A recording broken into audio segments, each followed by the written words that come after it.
Looks like we got a scarlet rose mallow opening up early this morning. Mushrooms popping up. Yeah. I have no idea what's going on with this pumpkin, but it has not had one single flower. There's runners there, runners there. Looks like two sets of runners there. They're going over. There's a runner over the fence and around the fence there. There's two runners or three there. Probably 60 plus feet of runners and not a single flower yet. There's one there, it looks like a new runner. Actually, there's two right there. What's going on? Too much nutrients? Too many nutrients in the ground? Keeping it in growth mode? I mean, look at here, it's going back that way. And around there, there's all kinds of runners up there. As far as I can tell, not a single bloom or anything. Worrying that the Chiang 60 mulberry here is going to just revert back to death.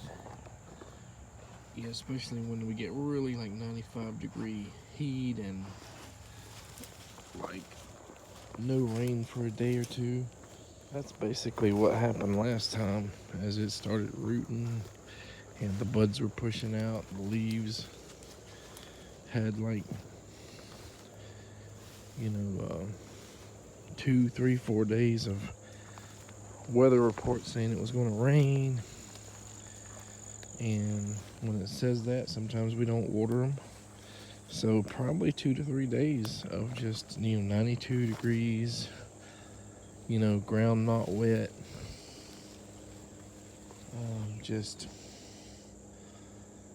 took it out, but it had some life in it. So we kind of pruned the dead stuff off and replanted it in the ground, watered it.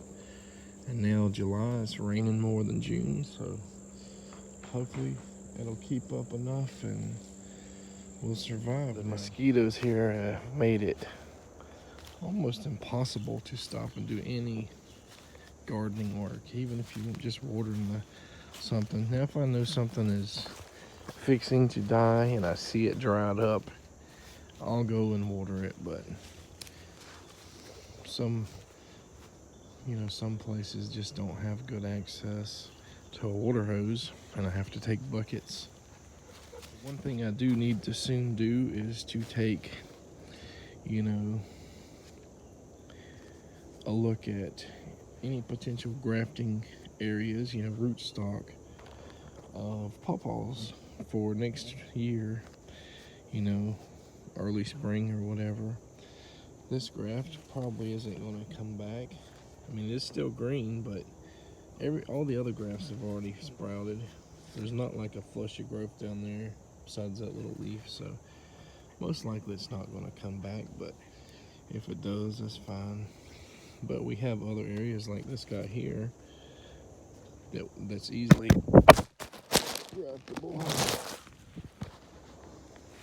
And I dropped the phone. And got 2 successful grafts on this one, but this guy here next year might be big enough to put a graft on. This guy here at the top, this big,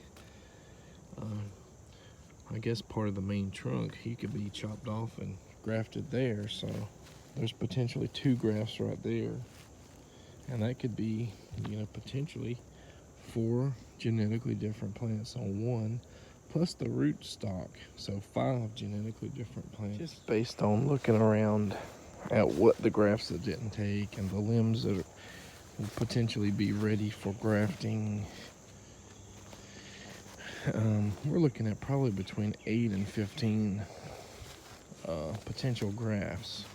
And when you buy graft scion wood, you get 2 to 3 grafts or graft attempts on each one. So if you have 15, you would do order 5, scion woods. So 5 different varieties. And hopefully I'd be better prepared with labeling, labels, because they only come with 1. And you need 2 to 3 for each piece. So I think I did 2 grafts on each piece of wood. probably potentially longer than I had to, but like I said, 2 to 3 on each one. So I did 6 grafts really late in the season, so it's not really the time to graft. And I had 3 take.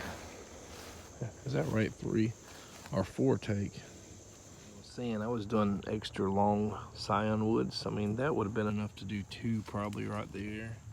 It's a pretty long one there. That's kind of a short one, but the longest one there didn't take at all. Sometimes when a root sucker sprouts up from one of these more established seedling trees or whatever, it'll grow really fast. So you may not only have just one chance of like grafting onto a limb, sometimes it might grow multiple limbs. So it's possible that a very vigorous root sucker will come up and have like 2 or 3 graft ready limbs.